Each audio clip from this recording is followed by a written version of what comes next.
In today's video, I'm going to teach you how to use the Autoflow plugin in Figma to quickly connect your designs. To begin, open your Figma file and make sure the shapes or frames you want to work with are already visible on your canvas. Autoflow is especially useful when you want to show flow between screens, steps, or interface elements without having to manually draw and adjust connector lines yourself. It helps speed up the process and keeps your presentation much cleaner. The first thing you need to do is launch the Autoflow plugin from your Figma plugins menu. If you already have the plugin installed, simply go to the plugin section inside Figma and open Autoflow from there.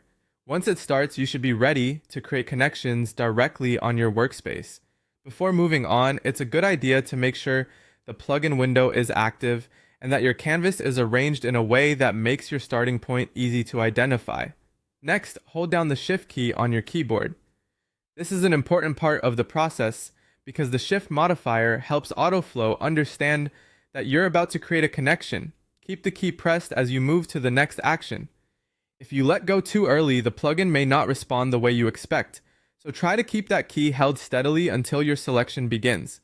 While holding Shift, click on the starting shape or design frame on your workspace. This tells Autoflow where the connection should begin. Be deliberate with this click, especially if your canvas contains many nearby layers or overlapping objects. Choosing the correct starting frame is important because it sets the direction for the flow you're building.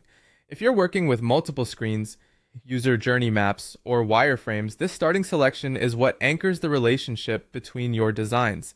A good tip here is to zoom in slightly if your elements are small or tightly grouped. That can help you avoid selecting the wrong object and make the process feel smoother. And that's it for this part of the workflow. You've opened the Autoflow plugin, used the Shift key as the required modifier, and selected the starting shape or frame in your Figma workspace. Once you're comfortable with these basics, using Autoflow becomes much faster and more intuitive, especially when you're mapping interactions or presenting design logic clearly to others.